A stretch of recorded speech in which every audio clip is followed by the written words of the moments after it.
cloud is excellent for startup. It's excellent for very variable workloads, where you have peaks and troughs and things like that. But I think that in enterprise, for heavy workloads, always on workloads, AI is something that you're probably going to talk about. But where you have kind of beefy workloads that are always on, it's pretty much a certainty that the running costs in colo, including your capital, your capex, and including the resources that you have to put behind it, will be lower in colo than it will be in public cloud. It doesn't make sense that public cloud, if you're running something at 80%, that public cloud is gonna come in less, because they have to make their profits too. Yeah. So they're just doing what you would be doing yourself in colo. Okay, good morning and welcome back to another episode of Making It Happen by Sims. We were fortunate enough to kick off this podcast around a year and a half ago now with this guest. So it was our first podcast. The time has flown really since then. But for those of you that didn't tune in, and I'm sure that's probably a large portion of you that are new to the podcast, Brian, if you just wouldn't mind introducing yourself for us, what you do and who you do it for. Yeah, good to see you again, Drew. Thank you. So my name is Brian Rowe. I'm CEO of Servecentric. We're a provider of co-location cloud services and connectivity services based out of Dublin. And your role is still CEO. Obviously, we explained in the podcast. It was a fairly new role when you started a couple of years ago now. Yeah, I think I stepped into the role in May 21, so 2.5 years into it now. So well settled in. And it's gone well. I suppose since we spoke last, we've been working hard on those three kind of pillars of our business: cloud, colo, and connectivity. Yeah. We've added a few connectivity service providers, one out of London, EX Networks. We've added Zayo, who would be a big tier one service provider into the facility. So that's going well, and we're actively talking to a couple of service providers in the Far East, because we're starting to see more activity out of the Far East at the moment. So I don't know whether that's reflective of the whole market or just our business, but certainly we welcome it. Our cloud business has done very well since the last time we spoke. It's more than doubled in the last 18 months. So we've kind of segued slightly that we're working more with service providers, particularly managed service providers, because there's a market out there. Obviously, managed service providers work primarily with Azure, but for various reasons, there's service providers out there that want to look at alternatives. And thankfully for us, we've been able to work with a few of those and their customers. So that's going very well for us. And our colo business is going well as well. So all going well. We've brought on some new clients, grown some existing clients. We've done some growth in kind of application testing, development. Brought in a large customer from India in that space, which is working very well, and that's growing. But also in areas like security, healthcare, utilities markets, things like that. So all going well. Yeah, that sounds great. And I don't think we obviously discussed where you guys fit into the ecosystem a little bit previously, and how infrastructure's changed. And I guess that's what the conversation is going to be a bit about today. We just said there around changing customer needs, challenges, and obviously the emerging technologies like AI on the DC, things like that. So we'll touch on, and obviously sustainability. We'll touch on AI and sustainability in a bit, but obviously you just mentioned there slightly about the pillars of your business. And I think when we spoke last time, obviously co-location was obviously your main pillar, and I'm assuming that's still the same, but one imagines customer needs and how they've changed mean that more cloud services are becoming apparent to obviously keep up with the massive amount of digital services that we have right now. So is that the case for you guys then? Definitely. Yeah, there's obviously a few challenges affecting the DC sector, the data center sector at the moment, and hyperscale public cloud, and the I suppose the mass migration towards that, it still continues. We're also seeing reversals, but it does definitely remain a challenge. There are other challenges around power costs, utility costs. We would have seen over the last kind of year and a half that you would have clients that more than 50% of their costs would relate to the actual power consumption, where that never would have been the case before. And then you have people looking at their home utility bills and they're expecting, the power costs in the data center to be, and they're saying, how come, so, that's a tricky one to navigate. But I suppose there's an understanding in the market of where that comes from. Yeah. And please God, over the next, 18 months to 2 years, we're going to see things come back down to, not to where they were, because they never will, but to close to where they were. Yeah. We also would have challenges around perception of the data center market, particularly in Ireland.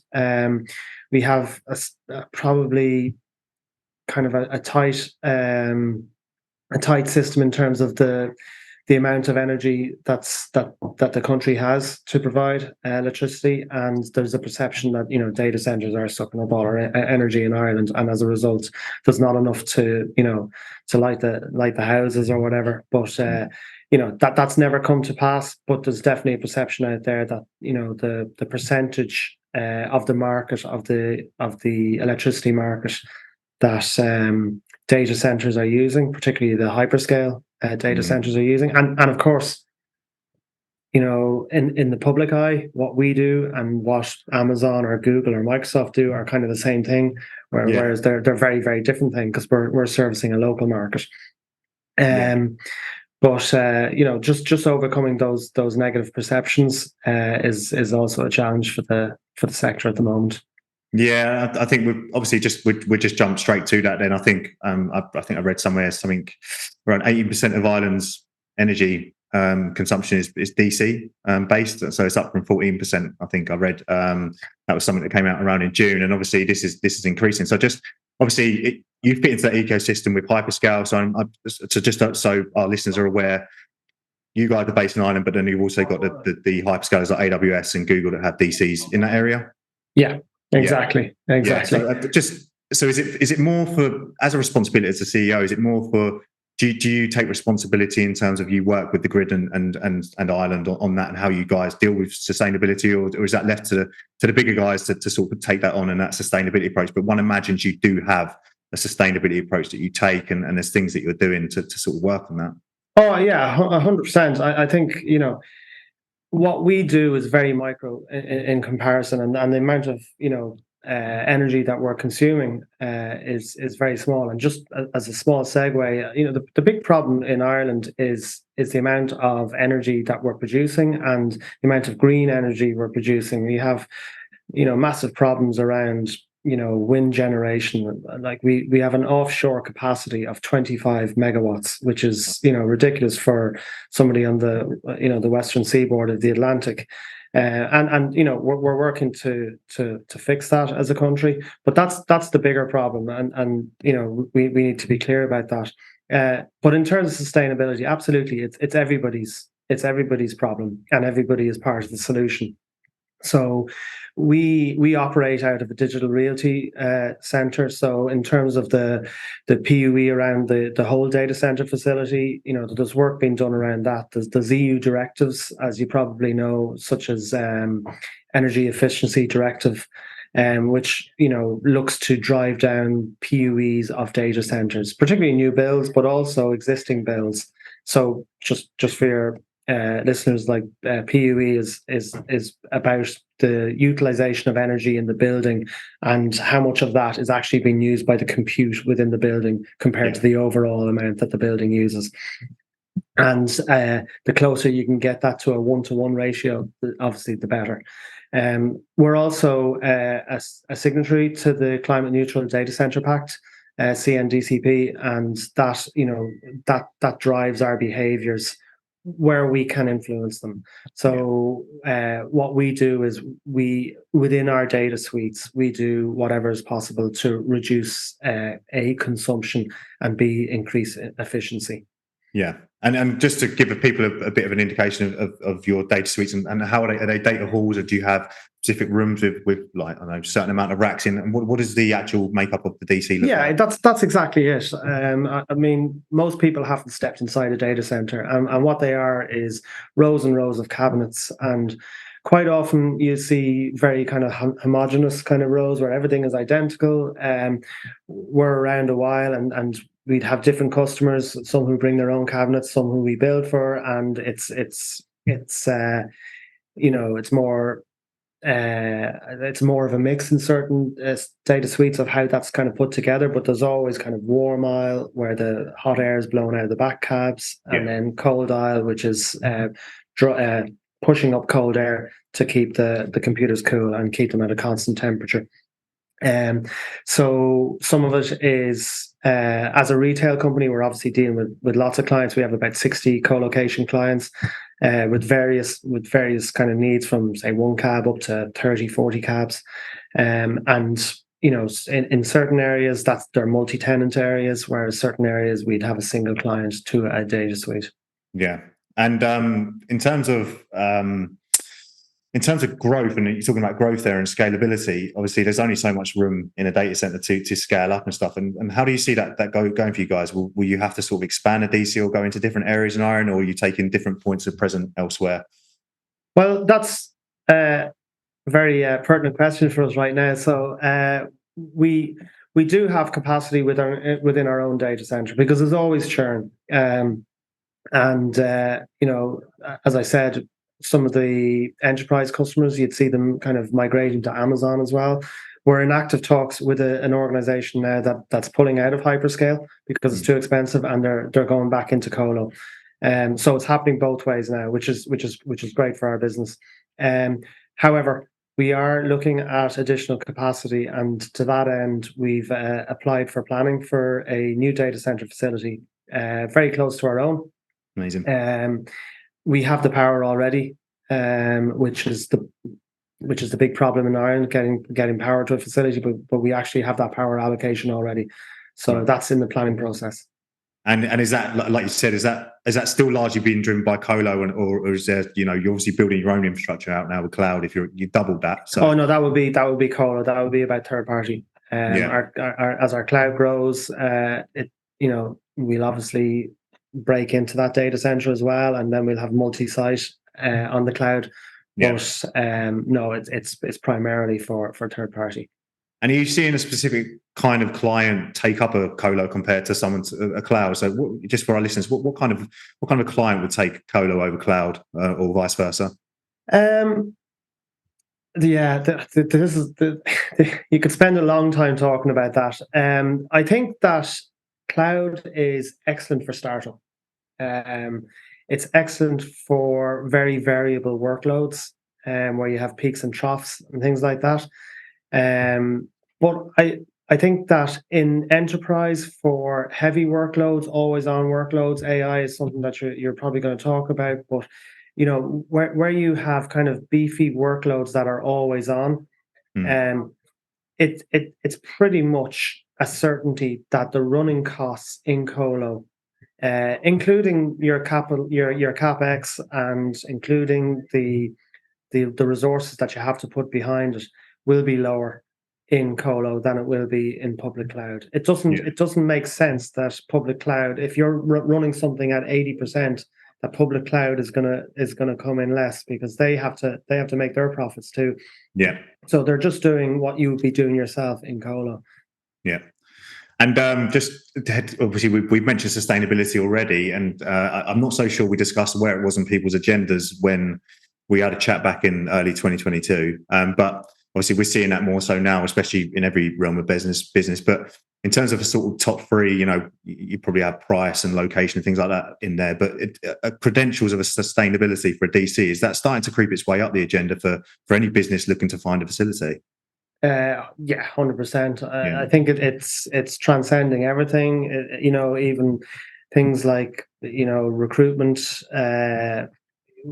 customers looking at you. Your CSR stance is now becoming very important. Where are you in terms of corporate responsibilities, sustainability, social responsibility? All these kind of things are factoring into. You see them in tender processes now, and that's a very good thing, by the way. That you're being asked these kind of questions.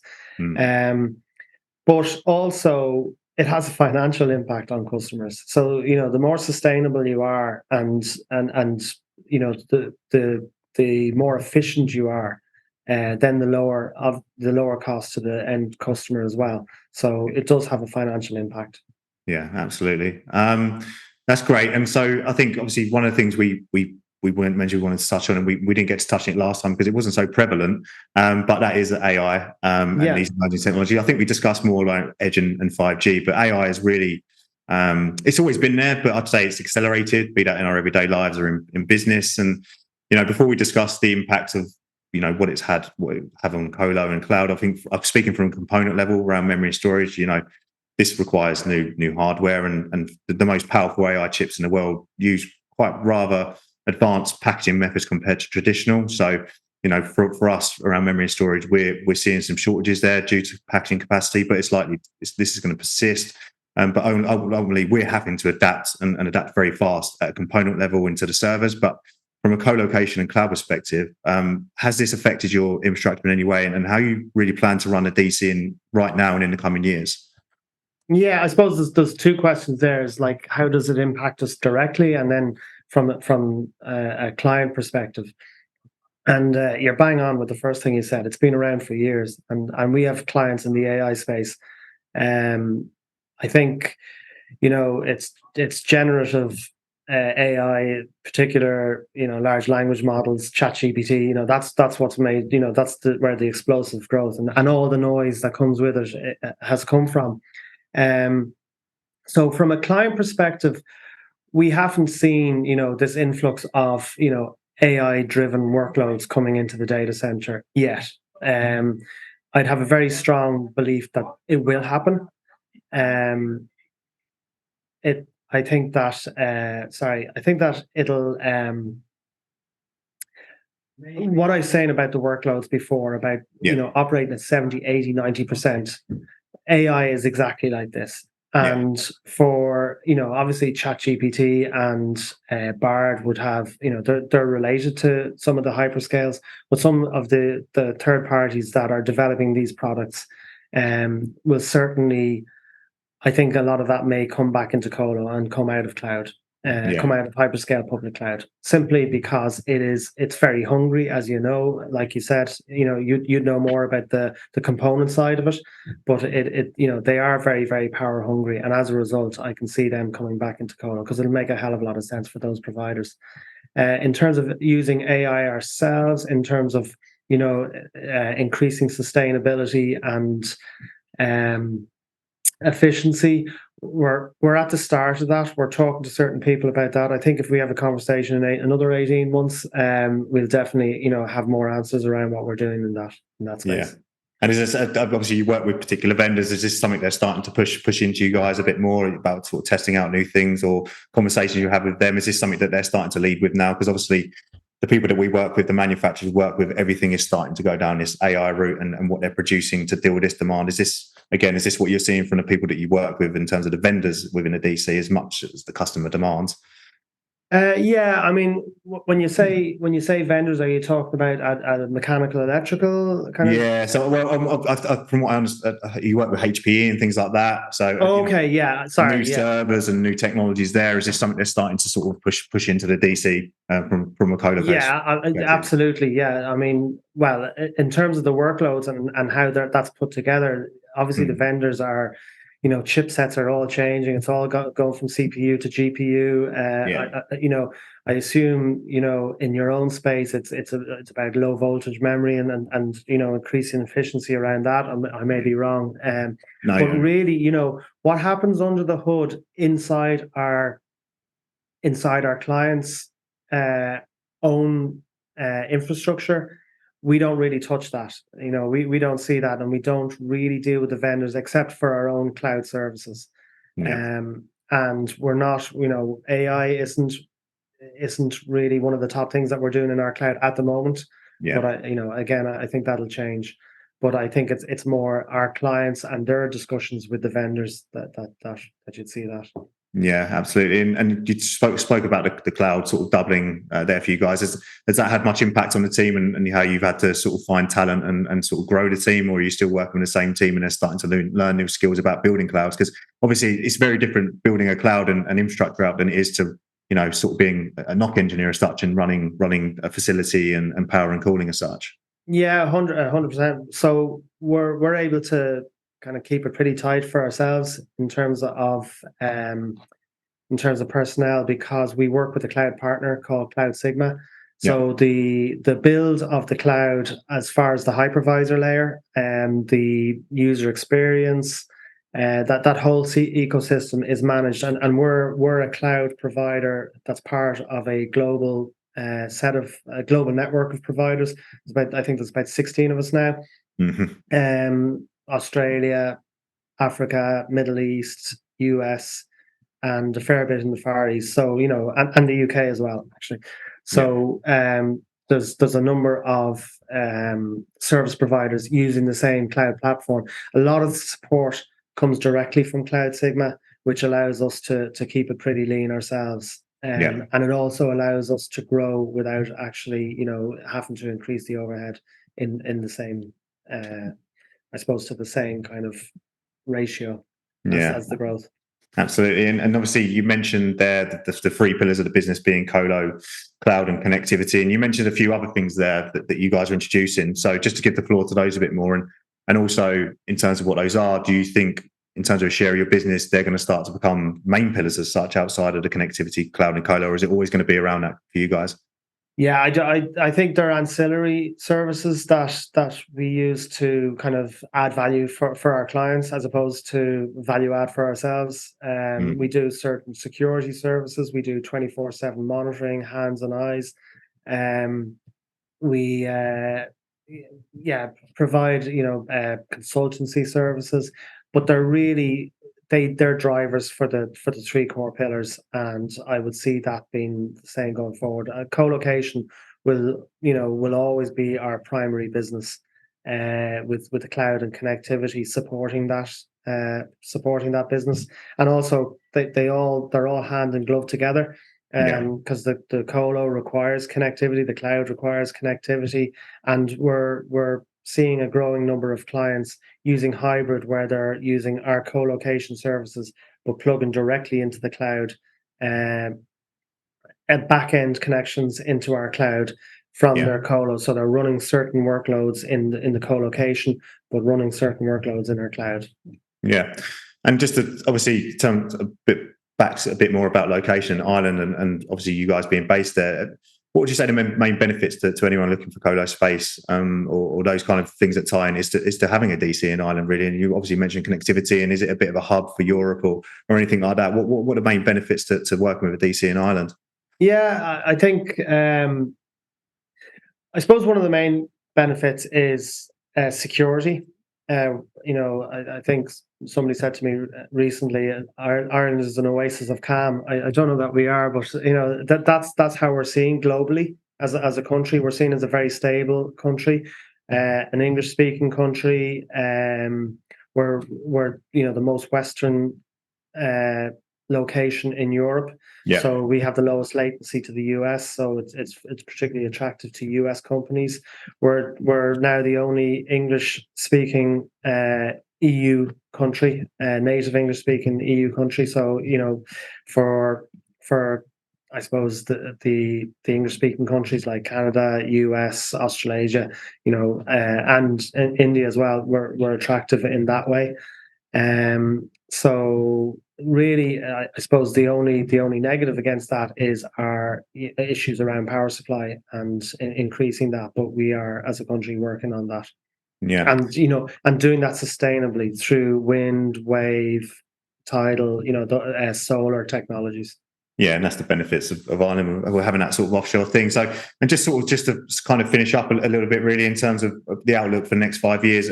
Obviously, we've seen AI is going to have a big role, but in terms of edge and 5G, still seeing these prominent in the DC and what you expect for the next 5 years and how it's going to impact your business. Yeah, I think edge definitely, 100%. People, IoT and AI, they fit together.